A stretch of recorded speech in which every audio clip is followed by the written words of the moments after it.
tinha uma grande vaca, né? E falo aqui com toda sinceridade para vocês. É um caso público que se comenta, então não vejo nenhuma... E é o caso do meu pai, eu deixo isso bem claro. Mas eu acompanhei esse caso, é o famoso caso Manha Bosco. E lá no processo de coaching, eu identifiquei que o caso Manha Bosco era a minha vaca leiteira. Não por realização profissional, como eu disse, processo do meu pai, todos os méritos, todo o processo conduzido pelo meu pai. Eu amando dele, acabei acompanhando a última parte em Brasília, só a última das últimas, a gente sempre espera a última. Mas eu encarava essa questão financeira, tipo, eu não preciso fazer muita coisa, porque eu tô aqui, um dia saio, vai a prefeitura fazer um acordo, entra o caso Manha Bosco, tá tudo resolvido. Então, o Manha Bosco, ele me paralisava. O caso, e olhem a importância do que a gente está colocando aqui. Era um caso que não era meu, era um caso da minha família, do meu pai, mas que me paralisava, esperando um resultado de uma coisa que não dependia e não depende de mim. Quando eu comecei a entender isso, graças aos nossos processos de coaching, e enxergar que esse Manha Bosco estava acabando comigo, com a minha família, tá? Eu comecei a realmente a colocar ele de lado e entender que eu tinha que fazer alguma coisa, esquecendo o tal do caso Manha Bosco. Rodrigo, por que tu não age? E a pessoa, não sei porquê, mas lá no fundo, tá lá, né? Não, por que eu vou agir? Por que eu vou fazer? Por que eu vou me desgastar? Por que eu vou me expor? Se tem isso. Se daqui 1 mês, daqui 2 meses, daqui 5 meses, isso aí. vai vir. E o interessante, Ângelo, e eu dou risada hoje, deixa eu falar, né? Falam que tem boca e eu realmente hoje não me importa. Acho muito mais importante eu ser a vidraça do que ser as pedras. Tá? E muita gente diz, não, isso aí ele tem porque tem um Manha Bosco. Porque tem a ver um Manha Bosco? Não tem nada de nada, tá aí, né? Enfim, não vou entrar nesse mérito. Mas realmente me paralisava. E aí, quando eu comecei a entender que eu precisava fazer por mim, tá? E que eu precisava criar as minhas coisas, criar os meus recursos e agir, tá? As coisas realmente começaram a mudar.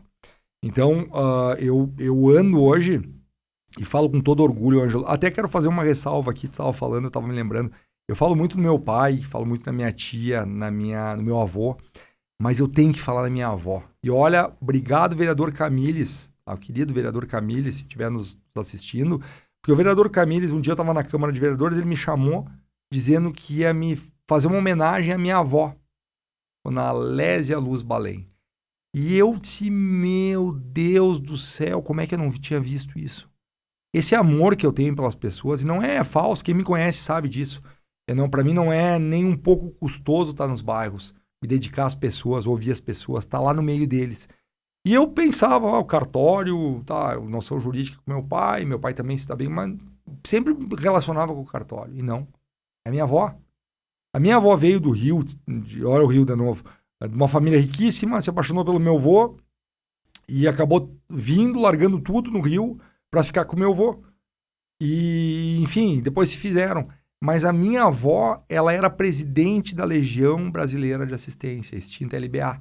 Então esse amor pelos bairros, e até hoje muitos bairros que eu vou, as pessoas as mais idosas, elas têm lá, eu sou afiliada da Dona Lésia, a Dona Lésia que me ajudou, a Dona Lésia isso, Dona Lésia. É mesmo? Cara? E eu não dava esse mérito que ela tem a essa parte da minha história. Então esse amor pelas pessoas, a minha avó Dori Wiesenthal também, ela era tida como uma socialite e tal, mas a avó Dori eu era pequenininho, eu ia com ela no clube de mães. Então essa questão dos bairros, das pessoas, sabe, eu achava que era uma coisa de agora e tal.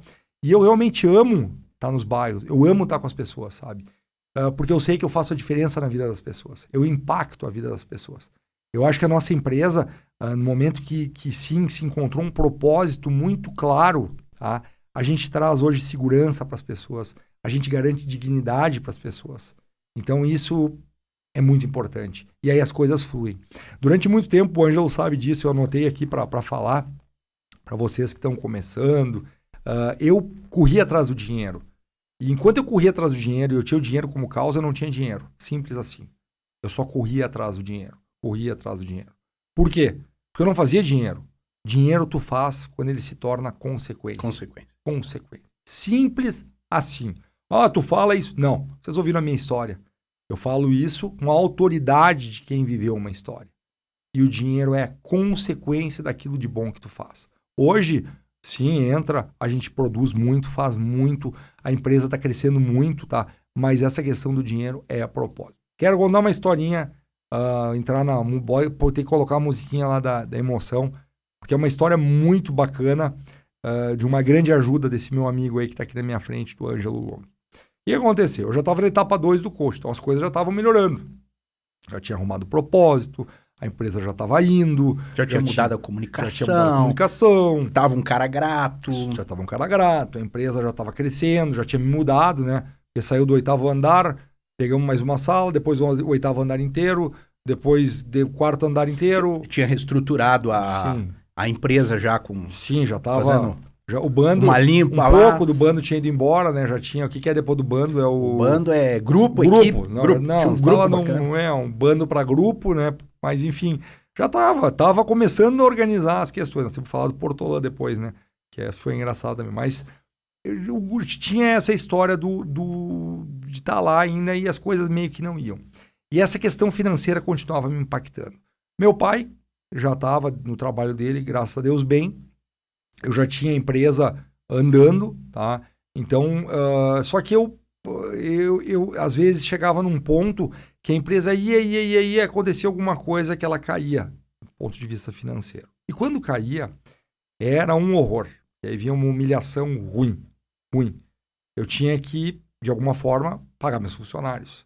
E aí, sei lá, não tinha mais crédito em banco, não tinha... Onde dava para pagar juro e fazer, eu fazia... Mas eu precisava pagar os meus funcionários, tinha que pagar as contas. Então eu recorri a quem? Dr. Durval Luz Balém. O pai já estava bem e tal. Mas era um horror para mim, Ângelo. Era um horror. Eu tinha que primeiro bolar uma história. Então eu pensava assim, mas eu ligava para Meg, querida Meg. A Meg era minha mãe, né? Eu sempre pedia dinheiro para Meg, né? A Meg me conhece desde pequena. A Meg deve estar com 70 anos, não tô brincando, porque ela tá ouvindo. Mas a Meg, eu ligava pra Meg. Meg, como é que estão as coisas aí? Aí a Meg era secretária do teu pai. Financeira, secretária financeira. A Meg, a vida inteira tá com o pai. E aí eu disse, e aí Meg, como é que estão as coisas? Não, então, né? A Meg sempre foi mão de vaca, né? Ela, mais ou menos. Se ela tá dizendo que tá mais ou menos, é porque tá bom. Aí eu disse, e aí? E o humor dele, como é que ele tá? Não, ele tá bom, tá numa boa. Então, primeiro eu estudava o adversário, né? Tinha que ir lá preparar o campo para o bote. Certo. Tá bem e tal. Então, acho que hoje é o dia. E aí eu ia, não tinha mais alternativa, mais recurso. Sentava na frente dele e começava. Pai, aconteceu isso, vai ter aquilo. Pai, até acho que eu tô te devendo uns pila, se for olhar para trás, mas tu vai abonar, né? Mas eu acho que... Tava pensando esses dias aí, eu acho que não te paguei, mas deixa quieto, né? Mas, e aí eu, preciso de um empréstimo, porque tem não sei o que vai entrar. E tinha que inventava uma história, literalmente inventava uma história. Aí ele me ouvia, história, cara, tal, tá bom, tá bem. Chamava a Meg, tá, o pai ainda assinava cartinha, agora que ele aprendeu a fazer no banco, agora que eu não preciso mais, bom, eu vou falar, ele usava cartinha, então ele chamava a Meg, assinava a cartinha e aquela sensação de alívio, libertação, ia lá, pagava. Mas isso acontecia. E a empresa estava indo bem, né? E aí, tô um belo dia com meu amigo Ângelo Long, e na segunda etapa do coaching, aí o seu Ângelo me olha e disse assim, Rodrigo, agora nós vamos fazer um exercício das surpresas de amor. Surpresa de amor. Surpresa de amor. Daí eu olhei para ele, né? Eu disse que eu não ia dizer palavrão hoje, não vou. Tá, mata, esse aqui eu vou dizer, que porra é essa? Que é surpresa de amor, Ângelo? Que tu tá inventando, porra? Daí ele olhou e disse, cara, surpresa de amor. Eu disse, sim, mas o que é surpresa de amor? Vou saber o que é surpresa de amor. Surpresa de amor é uma coisa simples. Simples o quê? Não, tipo, tu não tem que buscar tua filha aí com o balé móvel lá no... Ainda tinha um balé móvel. Tu não tem que buscar tua filha lá na escola? Na escola? Eu disse, sim, tenho. Então, sei lá, pega ela e leva pro parque. Não leva ela pra casa. Uma surpresa de amor. Faz uma surpresa de amor. Sei lá, vai chegar em casa, comprar uma flor. Daí eu, tá, beleza, barbada. É barbadinha. Não, uma barbada. Só que aí, né, meu querido amigo, na saída, tô saindo lá, né, dando tchau pra ele na porta da casa, lá descendo as escadas. Mas esqueci de te dizer uma coisa, te lembra disso? Eu digo, o quê? Quanto mais difícil, mais libertador. Daí eu, tá bom, beleza. Mais difícil, mais libertador. Tá, tchau, Ângelo. Até quarta que vieram nas quartas. Nas quarta-feira. Tá bom, Ângelo, até quarta. Beleza. Dia seguinte de manhã, tô lá fazendo a barba de manhã e me vem uma voz. Tô lá fazendo a barba, vem a voz, primeira voz do homem. Surpresa de amor. Surpresa de amor, não esquece, tarefa. Surpresa de amor, tarefa, né? Um aluno dedicado, né? Eu disse, surpresa de amor. Aí veio a voz. Tô fazendo a barba, nunca vou esquecer. Liga pro teu pai e diz que tu ama ele. Tá bom, próxima. Pula. Qual é a próxima, Survão? Tá, ele vai mandar vai vir a SAMU aqui, Paulo Guerra. Você é internado. Ou você... Camisa de força esquece, e tudo, né? esquece. Vai dormir. Aí tô indo me vestir, botar a fatiota. Quanto mais difícil, mais libertador. Eu digo, mas nem a pau. Isso eu não vou fazer. Tá? Esquece. Próximo, vou ficar preso, não quero ser libertado. Não vou ser libertado, vou ficar preso. Azar, e era isso, e não vou fazer. Mas tá louco, como é que eu vou fazer isso? Mas aí veio aquele troço, tu tem que fazer. Remoendo, mexendo por dentro, na entranha, né? Ai, Ângelo, o que tu me inventa, né? Eu disse, tá bom, vou fazer. Como é que eu vou fazer? Como é que eu vou fazer isso? Eu disse, já sei, vou criar uma história. Tô saindo de casa. O homem é da criação da história. É uma história. Estratégia. Né? Tem que fazer. Eu vou ligar pra ele e dizer, pai, te amo. Pai, te amo. Te amo. Que loucura. Foi raptado, o que aconteceu? Você vai dizer lá. Aí eu disse, não, já sei, vou inventar uma história. Aí, mentirinha. Hoje eu sei que tá errado, não deve mentir até nem nisso. Mas, na época, foi o recurso que eu encontrei. A Júlia, a minha filhinha querida, ela sempre dizia, né? A gente tinha um hábito de ela tava lá tomando cafezinho da manhã, ela me encontrava, papai, eu te amo. A gente tem esse hábito da minha casa de se dizer, hábito, né? Eu te amo. A gente sempre se diz, eu te amo, vai dormir, eu te amo. A gente sempre se diz isso, importante. Então a gente tinha esse hábito, tá? Daí eu visualizei a cena, fui sair de casa, eu olhei e digo, a Júlia, já sei, vou botar a Júlia na história, tá? Bolei e tal, vamos lá, respira.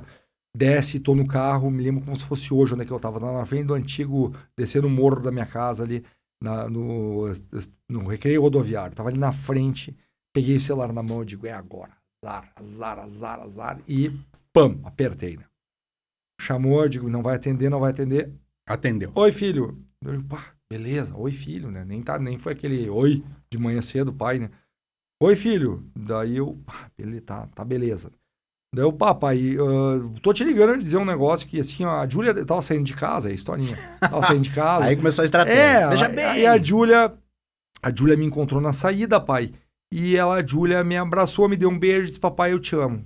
Então, pai, eu sei que a gente não tem esse hábito, eu e tu, mas eu acho importante, tu tá aí ainda, né? Tá vivo, com a idade, eu tô aqui e, pai, é isso. Eu só liguei pra dizer que eu te amo. Ângelo, chorou lá.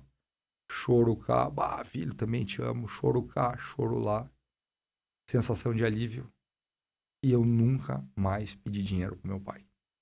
Nunca mais precisou pedir? Nunca mais precisei pedir dinheiro pro meu pai. O que tem a ver isso? Gente, eu tinha um hábito, um vício emocional com meu pai, que foi retirado pelo exercício que esse cidadão me passou. É essa a importância e a profundidade do tal do coaching. Então, ele foi lá na raiz e tirou uma coisa que estava me impedindo, que era uma coisa banal. Por quê? Porque o hábito que eu tinha de dizer para o meu pai que amava ele e ele dizer que me amava, era eu me colocar numa situação de necessidade, precisar do socorro dele e dele de me socorrer. Então, substituir isso por um simples eu te amo me libertou de um vício que eu tinha que estava me boicotando e não fazia o progredir. É interessante. Olha, quem está acompanhando diz, mas é simples assim. É o processo. É um processo da troca, porque assim, o ser humano precisa de afeto. Sim. Né? E acredite se quiser. E tantas histórias que a gente conhece, né, de relações até doentias, etc. O ser humano precisa de afeto. Se o afeto não é sadio, ele é doentio. A que ponto? A ponto que eu me sabote, né? A ponto que eu vou citar um exemplo da casa das pessoas. Se você só dá atenção pro teu filho quando ele tá doente, o filho tá bem, então aí você sai trabalhar, você sai com os amigos, etc. O filho ficou doente. Filho, o papai não vai trabalhar hoje, ficar com você que tá doente. Já que você tá doente, o papai comprou o doce. Já que você tá doente, o papai leva você passear de carro. Você está criando uma criança que tem a relação afetiva marcada pela doença. Ao longo da vida, toda vez que essa criança tiver uma debilidade emocional, ela vai ficar Doente, porque doença atrai amor. É isso. O que o Dr. Rodrigo tá partilhando, eu realmente tô impressionado aqui com a tua abertura de história, assim, né? Porque em geral a gente dá uma embonecada nessas histórias, assim, pra contar, né? Mas é o seguinte, olha, eu me sabotava a ponto de receber o amor do meu pai como, desculpa a palavra, um mendigo. Um mendigo. Pai me ajuda. É essa. E quando ele ajuda, como é que tu te sente? Não só pelo dinheiro, tu dizia eu me sentia aliviado. Na verdade, tu podia dizer, eu me sentia amado. E de repente o amor passa a ser sadio, como? Como pai e filho. Sim. Pai, te amo. Às vezes sai um xingão, um palavrão, mas sai um pedir desculpa, um abraço, um beijo. Quando tu cura essa área afetiva, tu já não precisa mais ser o mendigo. E tu já não te sabota mais. E daí tu já cuida melhor do teu dinheiro, já faz sentido ir buscar aquele cliente, fechar aquele novo negócio. Afinal de contas, eu não preciso mais ser amado pela doença, pela mendicância, enfim, eu poderia... E mais que isso, Ângelo, eu consegui uma coisa que me importava muito, porque o pai, né, tô falando nisso e tal, eu tinha pais e mãe, tenho, né, são vivos os dois, pai e mãe extremos. O meu pai era extremo crítico, tá, extremo silêncio, extrema cobrança, sabe, e sem falar muito. Então, meu pai, eu dei uma pegada nele, eu tava com ele esse fim de semana, e eu disse pra ele quantas vezes, larguei de mão, eu digo, bem feito, olha aí, ó, dei certo. Ele deu risada na mesa. Mas quantas vezes eu ouvi, larguei de mão. Porque eu não gostava de estudar, ele sentava comigo, não tinha paciência nenhuma, e imagina, me botavam estudar com ele, Deus o livre, era um horror, larguei de mão. E eu, Ângelo, durante muito tempo, me colocava perante o meu pai como um incapaz. Fiz isso durante muito tempo, inclusive como advogado. Eu queria a atenção dele. Então, quando eu trabalhava no escritório dele, lembrando desse período, às vezes eu sabia a solução do caso, tá? E o que eu fazia? Eu queria a atenção dele. Então, eu ia conversar com ele com coisas banais, cheio de dúvida, de uma coisa óbvia, tá? Que eu me colocava porque eu queria que ele me respondesse. Ele olhava para mim e disse, mas é burro mesmo. Meu Deus, como é que não sabe isso? Não, sabe? Então, era um horror. Então, a partir disso, tá, de eu conseguir curar essa última ferida que eu tinha em relação a essa questão profissional com ele, as coisas começaram a dar certo. E a minha mãe era o outro oposto. E vai estar ouvindo aqui, vai ficar bravo, mas a minha mãe, ela tinha a questão do elogiar por elogiar. Elogiar por elogiar. Tu não falava até o fim, é lindo, é o máximo, é bom, é não sei o quê. Ela é uma que elogiava demais e o outro elogiava de menos. E aí, como é que tu ficava no meio disso? Então, o elogio do pai era maximizado e ainda é, e o da mãe minimizado. Porque a mãe, como elogia sempre, tá bem, tá cheio o pote. Agora o do pai tá vazio.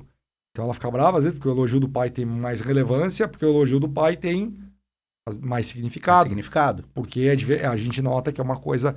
E a mãe tinha conexão da incapacidade, da derrota. Eu preciso de ti. Tanto que tem um parente nosso aí, que hoje tu sabe que eu sou meio contra coaching, né? Dou no meio. E esse parente meu... Ele não é contra os coaching, ele faz o contrário. Contra coaching. Eu gosto... É isso aí. E aí eu tenho um parente meu... Faz uma pergunta, ele devolve com outra pergunta. Que ele deve estar assistindo, é óbvio que eu não vou dizer o nome dele aqui, mas ele, quando vinha... bebê, se me vitimizar pra mim, eu dava no meio dele.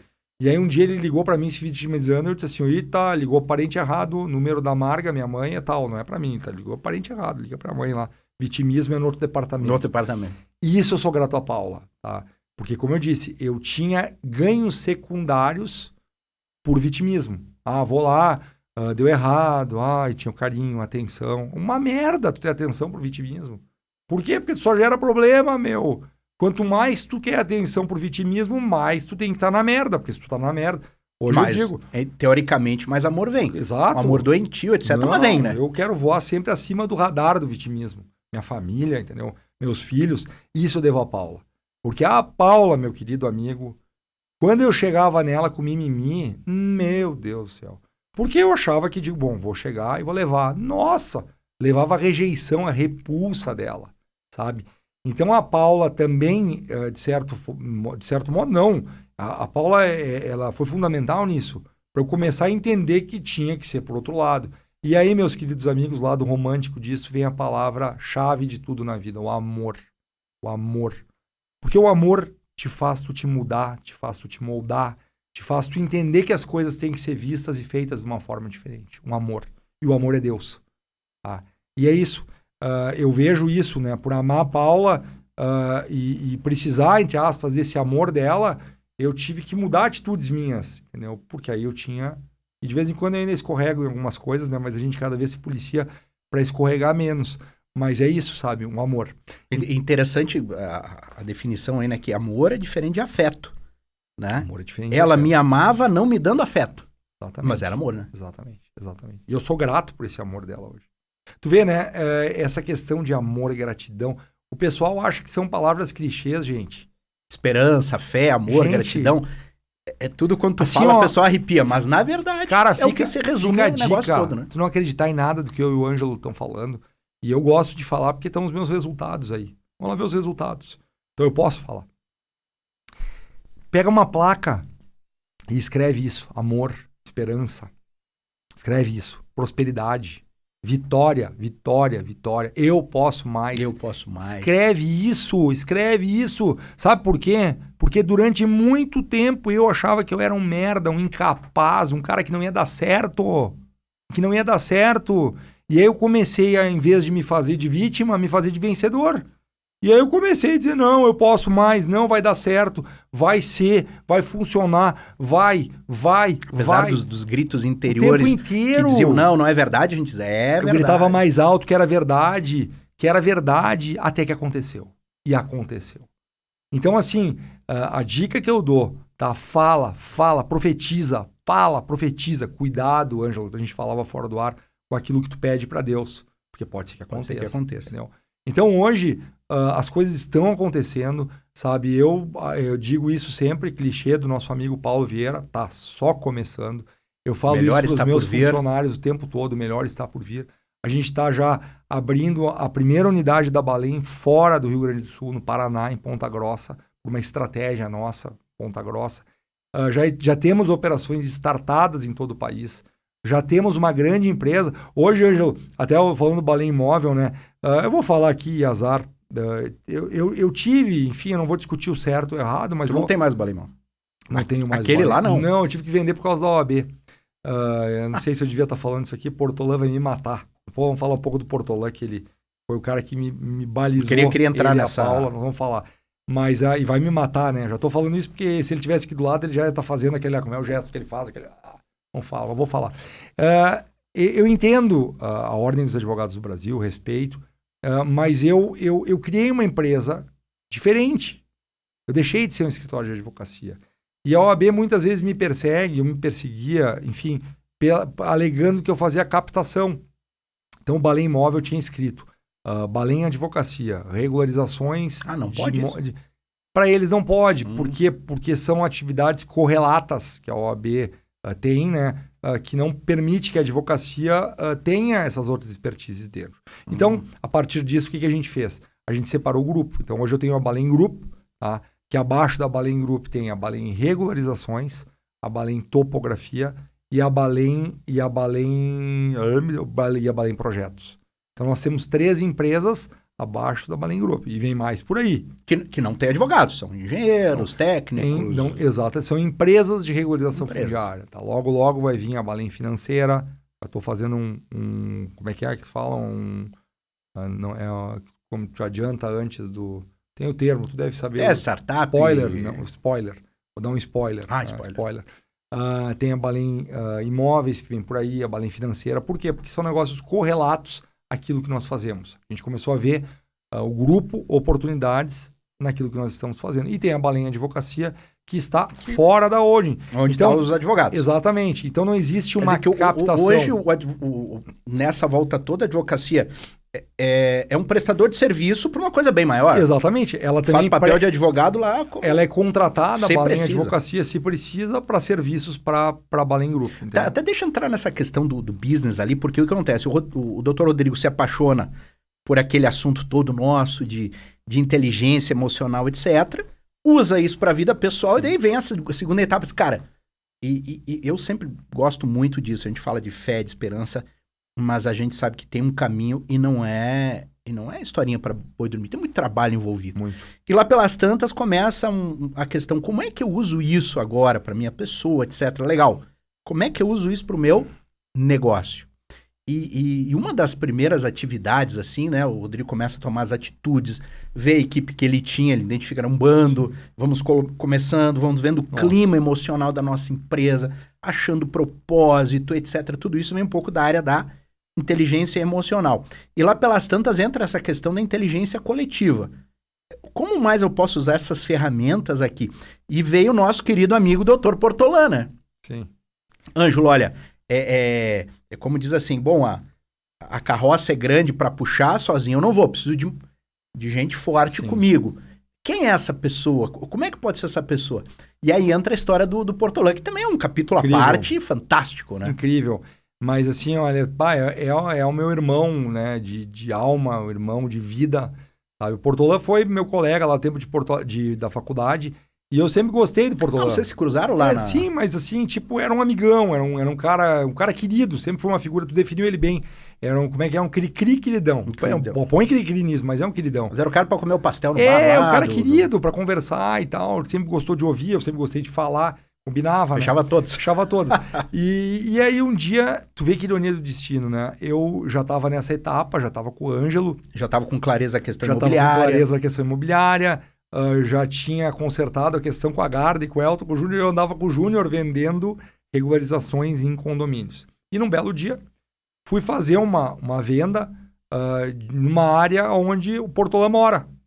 E o Portolã ouviu o meu discurso e disse, cara, fazia tempo que eu não falava com o Balém e tal. E aí ele veio conversar comigo. Tá? Ele passou uma semana e ele veio conversar comigo.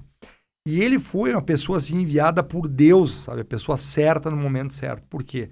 Porque, como eu disse, eu sou um desbravador. E eu sou um cara que eu mato os riscos no peito e eu nem tô. É pra frente, pra cima. E eu não olho pra retaguarda. Nunca olhei pra retaguarda. Então, enquanto eu tinha um bando, tá? Esse bando me roubava, eu roubava a empresa. Era uma várzea, entendeu? Cada um chutava pra um lado. E o trabalho, ele era completamente desguarnecido, entendeu? Eu tava com a bunda na janela, tá? Em todos os sentidos. Por quê? Porque eu vendia, andava, prosperava, mas não tinha quem cuidasse da casa, quem arrumasse a casa. Então a gente sempre brinca, né? Eu chamo ele carinhosamente de cu de chumbo, né? Porque eu tô voando e ele tá segurando aqui, ó, tá? E aí, vamos pra onde? Então, realmente, foi um casamento perfeito, tá? E que nos fez prosperar tanto. Agora ele começou a ir lá, foi no Paulo Vieira, levei ele pro CIS. Nossa senhora, entendeu? Tô até preocupado com o homem, hein? Não posso mais nem chamar de cu de chumbo, agora tá decolando. Tá cu de pena, tá se empolgando, né? Tá se empolgando. Mas a gente brinca muito, mas é um irmão, sabe? E eu, com certeza, sabe? São personagens que fazem parte da minha vida intimamente, que fazem as coisas. Eu gosto de citar porque numa dessas, quem nos acompanha diz, então o negócio é mágico. Cara, não é mágico. Não. É escolher equipe, é ter coragem, já falando aí pro empresário às vezes, né? É ter coragem de contratar, de demitir, de treinar. CNPJ. Esses dias eu fui contratado para dar treinamento lá para a equipe do Dr. Rodrigo, a gente estava lá, investir em treinamento. Sim. Cara, não tem mágica, tem essa desbravar, ter coragem, fazer as parcerias certas, ou se afastar das que não são boas. Sim. Mas são meus amigos, cara. Negócios, amigos... E tudo isso, quando tu entra nessa vida coaching e numa vida sistêmica e tu tenta viver isso, e falo tenta porque às vezes a gente escorrega, não é fácil. Sim. É desafiador. Mas quando a gente entra nisso, a gente acaba até trocando de amigo. Tu troca de amigo. Troca de pessoas que andam contigo. O Portolã, eu lembro quando eu entrei, ele veio com um caderno dele lá. O Portolã advogado já atuava na área? Atuava na área. Mas ele tava lá escondido, sabe? Um cara com um puta de um potencial, sabe? Um cara correto, íntegro, um cara bom. Inteligente, mas estava lá escamoteado dentro de crenças que ele tinha de que a vida dele tinha que ser aquilo, tá? Então aí que é a troca, ele né? também vivendo a vaquinha ele dele lá. A vaquinha dele lá, as continhas dele, as continhas dele, tudo certo. Aí ele me procurou. E eu disse para ele, Portolã é um cara que não é um cara para ser meu funcionário, não vou contratar o Portolã, imagina. Então, mas para ser sócio é uma coisa tão, né, Ângelo? Delicado, né? Delicada. E o próprio Portolã hoje cuida, porque eu teria aberto há muito tempo atrás e ele protegeu. Ele é um mala. Nossa, Vai falar em dinheiro, em acordo, ele me deixa louco, mas ele tá sempre me protegendo. Tá sempre me protegendo, sabe? É um guardião, assim. Ele protege a mim, eu falo a empresa, ele tá sempre nos protegendo. Ele tá sempre olhando para aquilo que eu não enxergo, entendeu? Eu fico louco. Tu quer ver a discussão, eu e ele, é o seguinte. Eu tô lá falando, nós estamos indo no Paraná agora, vamos vender, reunião, o bairro, já falei com o presidente da Câmara, alô Careca, meu amigo. Hoje a gente tá aqui conversando, que orgulho, a primeira funcionária nossa do Paraná está sendo treinada aqui em Caxias. Eita! Veio para cá. Então ela está aqui sendo treinada e o Portolã, e eu lá voando já estava lá com foto ratinho, governador, que eu gosto de fazer, tá? Bairro, já estava imaginando eu no bairro, aí ele começa. Mas quem é que vai levar a água para... água. Não, mas quem é que o papel... Não... Claro que precisa. Eu fico louco, porque eu tô no meio disso, ele vem com aquela mão dele, ele fala assim, ó, que ele quer fazer um parênteses, é me enlouquecer, né? Então, parênteses, mas é importante. Mas é necessário. É necessário. E aí eu lembro... Quem pensa isso, né? Quando eu disse, Ângelo, eu tava no meio da etapa 2 do processo, Ângelo, tem esse cara aqui e tal, fala com ele. E aí o Ângelo conversou com o Portolã, e aí veio o diagnóstico, né? Um cri-cri queridão. Exatamente aquilo que tu precisa. É o cara que tu precisa para prosperar. E, cara, e de lá para cá, falo isso, nós, sabe, eu e ele juntos, tá? Nossa, a gente está indo longe. Ângelo, o faturamento da Balém, com orgulho, é exponencial. Ele está dobrando todos os anos. Nenhum ano ele andou R$1 para trás, tá? Então a gente está atingindo números, sabe? Está impactando pessoas, impactando vidas, entrando em áreas, gente, é muito importante isso. Às vezes a gente recebe alguma crítica em função da nossa atuação, porque nós estamos hoje, inclusive, em cima de uma questão de coaching, Ângelo. É interessante colocar isso, ver as lições e onde é que a gente usa. Desculpa. Eu comecei a enxergar oportunidades, entrando um pouquinho no que a gente faz nas regularizações fundiárias.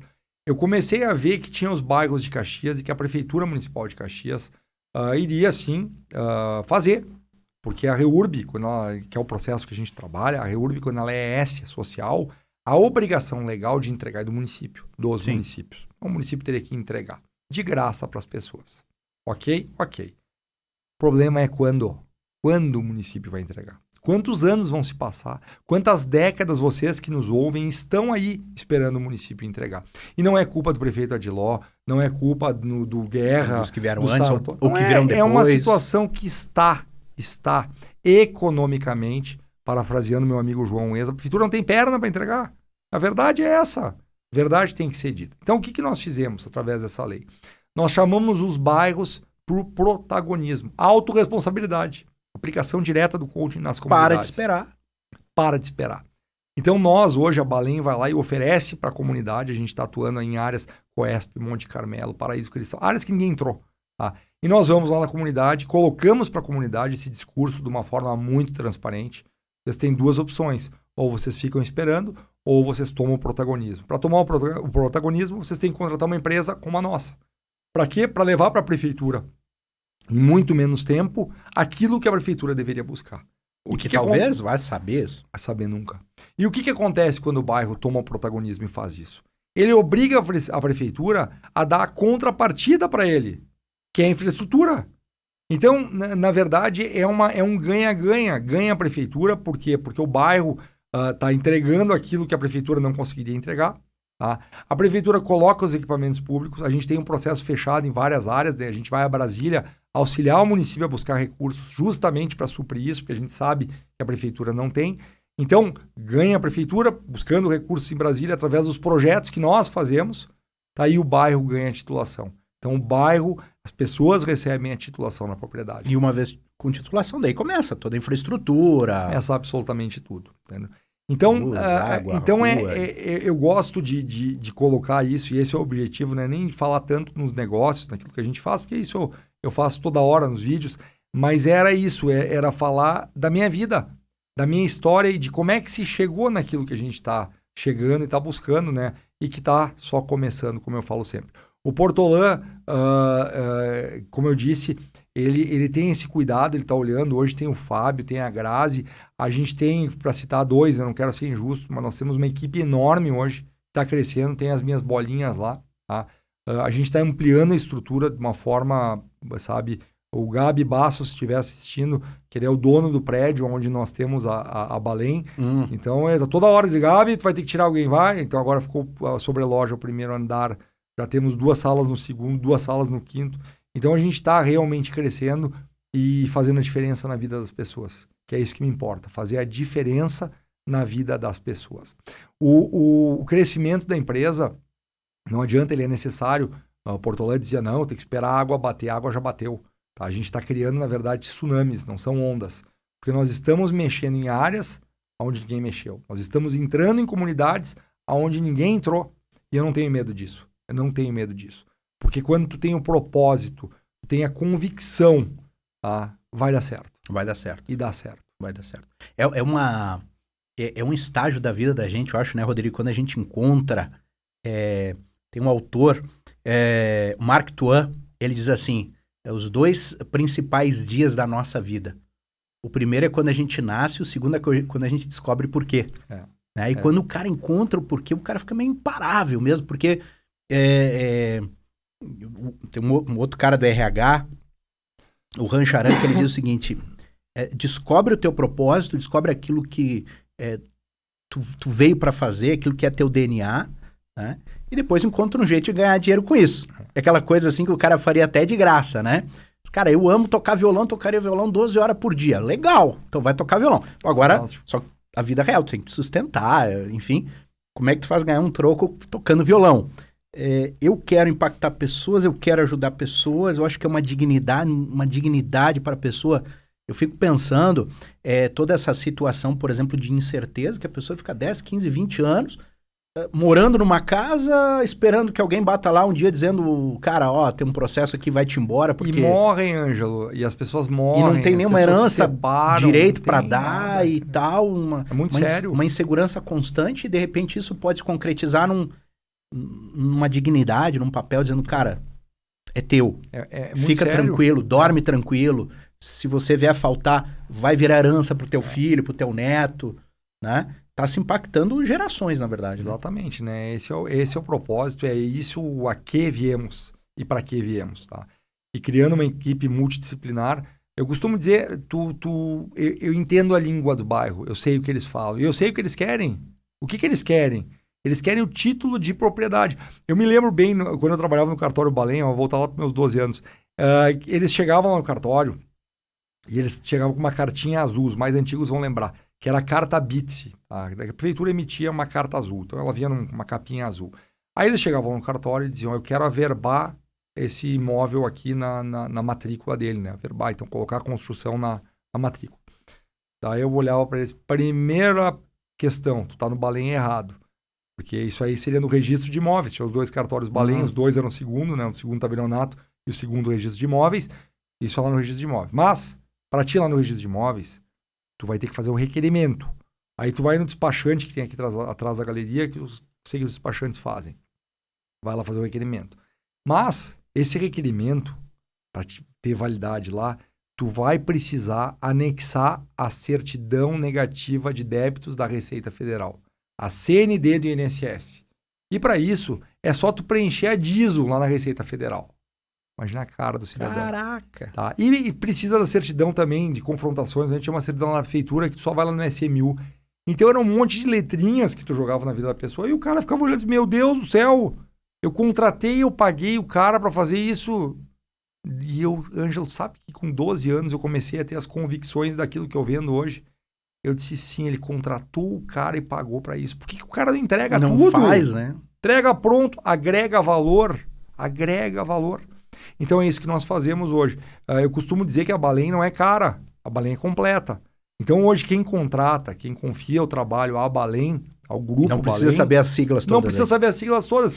E tu sabe que tem muito sem vergonha na cidade, tá? Tem muito sem vergonha atraídos por essa nova lei de regularizações fundiárias, que eles acabam entrando e falando em etapas. Eu detesto etapa. Ah, etapa 1, topografia. Etapa 2, projeto não sei o quê. Etapa 3. Por que etapa? Porque aquilo que eu vendo por 5, eles vão lá e vendem por 2. Só que eles terminam a etapa 1 e aí eles vão lá e dizem, agora a prefeitura está exigindo a etapa 2. Mentira! A prefeitura exige tudo desde o início. É só tu ser honesto e vender para o cliente, ter condições A solução hoje e de pronto. equipe e vender a solução e pronto. Agora eles fazem isso. Eles se locupletam, às vezes, das pessoas, tá? E tinha uns caras que andavam lá em Santa Bárbara de Narrec com a pastinha, roubando as pessoas. Pegando dinheiro das pessoas na mão grande, sem entregar nada. Então eles entregavam para a prefeitura qualquer coisa, esperavam a prefeitura impugnar dali a 3, 4 meses, e aí diziam que a prefeitura dizia que precisava. Então a gente sabe desde o início que precisa. Então nós não somos caros, nós somos completos. Hoje, todo o serviço é prestado pelo Grupo Balém. Tudo gira e gera e é gerado lá dentro das nossas empresas. Então eu falo isso com muito orgulho, sabe? De ter chegado a esse ponto, de ter montado um grande grupo, sabe? E poder estar oferecendo aquilo que a gente está oferecendo. Temos muitas dificuldades, muitos desafios, muitos. Mas é isso, sabe? Superando o dia a dia e sempre olhando para frente. Para frente. Sempre olhando para frente. Teve esses dias eu estava num bairro, Ângelo, e uma pessoa me perguntou se eu me considerava um cara de sorte. E aí eu parei para olhar para minha vida, né? Eu disse assim, essas histórias que eu conto hoje, por isso que quase no fim já do nosso bate-papo aqui, me veio isso. Se eu me considero um cara de sorte, olha, me considero. Mas botar o coletinho azul da Balém ou me vestir, ir para os bairros, trabalhar, tá incansavelmente com ele, sabe? Muitas vezes abdicando a mão, abdicando da presença daqueles que eu mais amo, que é a minha família, para estar lá. Muita coisa faz no sábado, sabe? Inclusive, Muita que é onde a coisa turma faz está em sábado. casa, né? Isso aí. Me dá uma sorte. Dá uma sorte. Me dá uma sorte. Então, sabe, a gente sempre procura isso, tentar pautar, contar essa história, né? Tu sabe que eu sempre falo dos resultados, poder falar dos resultados. E eu acho que é isso que as pessoas têm que olhar para isso. E muito importante no teu trabalho, e que eu acho que foi determinante para o nosso crescimento, e a gente aplica hoje, o Fábio, nosso gerente lá, ele aplica isso nos nossos funcionários antes de contratar, que é o teste dos perfis, né? Dos perfis. Gente, o perfil, o Ângelo me colocou isso lá atrás, o meu 10 não era peticionar. O meu 10 é vender, é falar, é estar nos bairros, é estar aqui conversando, explicando, contando história. Esse é o meu 10. E no momento em que eu tento, por exemplo, sair daqui para peticionar, o meu 10 a minha nota vai baixar, né? Porque eu não vou estar fazendo aquilo que eu teria que fazer. Então a importância, né, Ângelo, do teu trabalho nessa questão dos perfis, eu quero que tu fale um pouco disso, porque realmente é uma coisa... Na verdade, a gente vê assim que a verdadeira evolução ela acontece na coletividade. Parece que Deus teve o cuidado de não deixar ninguém completo para que a gente obrigatoriamente precise do outro. Né? E veja que o nosso crescimento enquanto coletivo, enquanto parceiro, etc., que é onde a gente tem os maiores e melhores resultados. E a todo momento o Dr. Rodrigo ficou falando aqui das pessoas que estão com ele. Tá? É o sócio, é o colaborador, né? É aquele... Às vezes até quando a gente trabalha numa consultoria, alguma coisa assim, puxa vida, tem que demitir aquela pessoa. Mas se você reconhece que aquela pessoa que está na tua equipe, ela está ali simplesmente por causa do salário, porque não é o que ela gosta, não é o que ela sabe, não é o que ela sonha, o maior presente que você pode dar para ela, né, é dar uma promoção para o mercado, né? E eu já tive casos assim de pessoas que se encontraram, às vezes até em alguma consultoria de ter que demitir. Lembro um caso do menino uma vez que eu fui no posto de gasolina e quando eu estava abastecendo, ele saiu do carro, me viu e veio na minha direção. Eu tinha demitido ele. Digo, meu Deus do céu, agora... E ele veio lá me dar um abraço. O senhor reconheceu em mim 11 características que eu não reconhecia. Porque eu estava tão com medo e preocupado em ter o saláriozinho no fim do mês, que eu esqueci de pensar quem eu era, o que eu sonhava. E hoje o menino tá voando, se meteu com informática, etc. Então, existe isso. Né? Quem é você? Né? Por que você não age? O que está te impedindo de ser mais e fazer mais? Eu não digo só a nível de business, de dinheiro, etc. Não, de pessoa, na tua comunidade, no teu relacionamento. Quem é você? Lógico que, às vezes, a gente está no nosso 10. Às vezes o Dr. Rodrigo, eventualmente, vai ter que peticionar. Puxa vida, deu um acúmulo aqui. Ok, a gente sabe fazer também. Mas o quanto mais a gente for com os parceiros certos, é aí que a gente encontra a tal da famosa alta performance que a gente tanto fala, né? Tu sabe que tu me deu um gancho, né? Eu vou lembrando a história na outra e tava anotado aqui e eu tenho que falar. Gratidão. gratidão. Tem tudo a ver com o que o Ângelo estava colocando agora. Como eu disse, né, minha família, fui criado dentro de um cartório. E a gente teve uma passagem muito, muito, muito dolorida em relação ao cartório Balém, que foi justamente a perda do cartório. A minha tia querida, ela teve um câncer, ela já estava doente há muito tempo, tá? O câncer estava afetando a cabeça dela. Então ela teve a cabeça dela, ela começou a ter, enfim, problemas e aparentemente ela estava bem, estava se curando, mas ela já estava muito doente, muito doente. E, enfim, e aí aconteceu uma passagem de um tio meu que era para ter assumido o cartório como substituto dela, mas ele não tinha, não era a vocação dele e não entendia nada de cartório.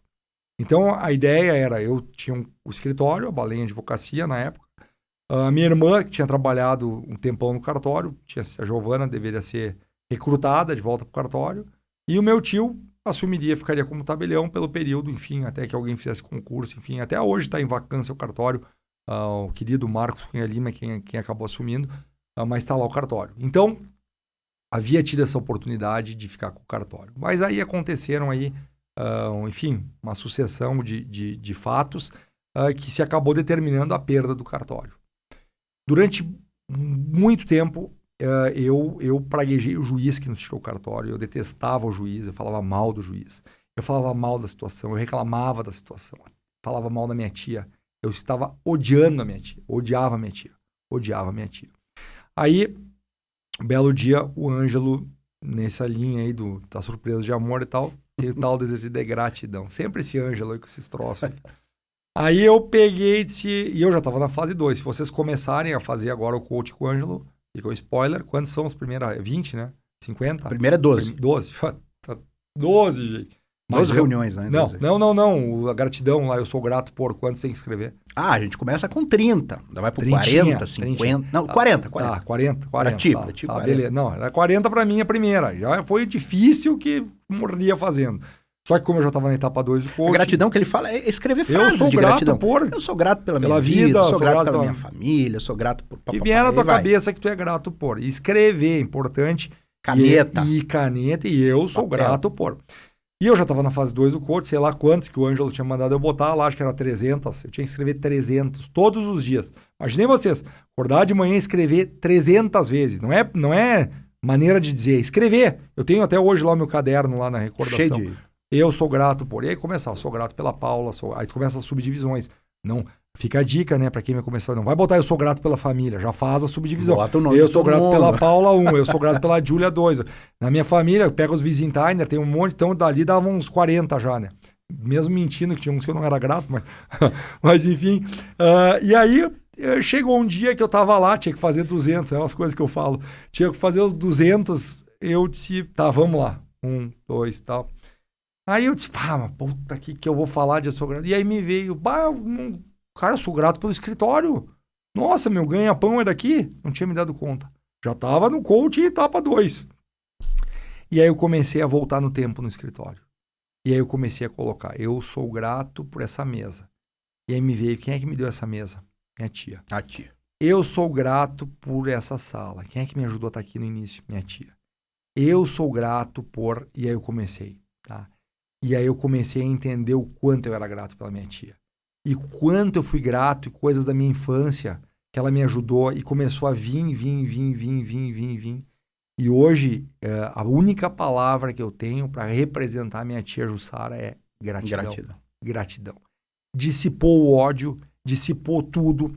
Voltando à questão do cartório, a questão do juiz, a questão... Um dia eu agradeci, não vou dizer o nome dele aqui, mas terminou uma audiência, eu falei para ele o que eu estou dizendo aqui. Eu disse, doutor, eu lhe odiei durante muito tempo, tá? Mas hoje eu sou muito grato ao senhor, porque se eu estou onde eu estou hoje, foi porque aquilo aconteceu.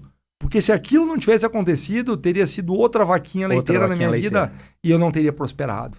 Então hoje eu procuro aprender, né? Às vezes, Ângelo, lidando com gente, né? Lidar com gente, é complicado lidar com gente.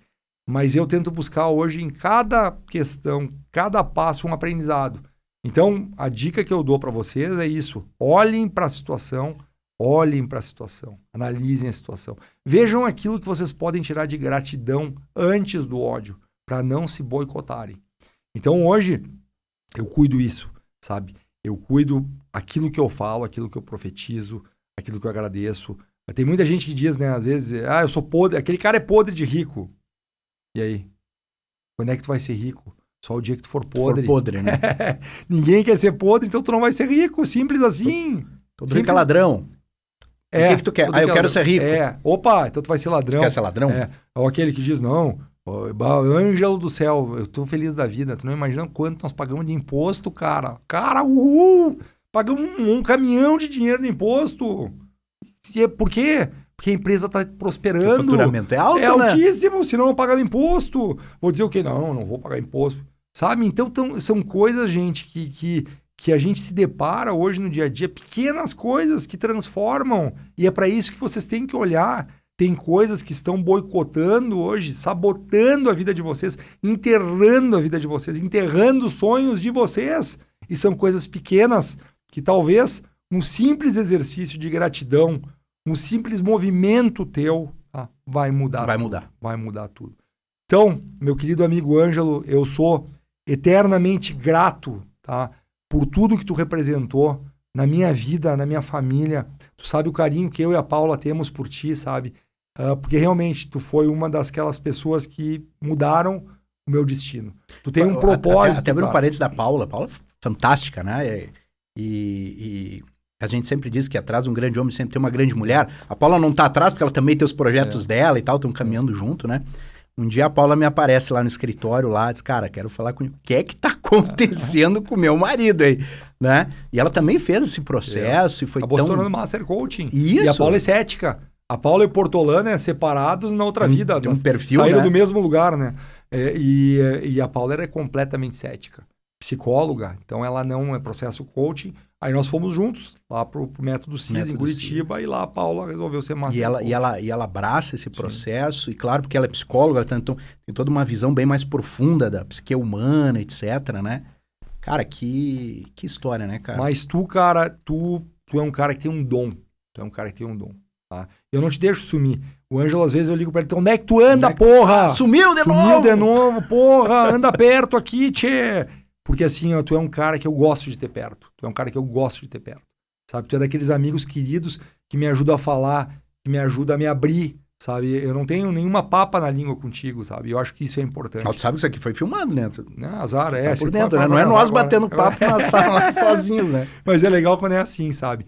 Então foi por isso, pessoal, já finalizando aqui, né? Agradecendo esse irmão, que é o Ângelo, que foi ele. Eu acho que eu tinha que valorizar, sabe, a tua importância na nossa história.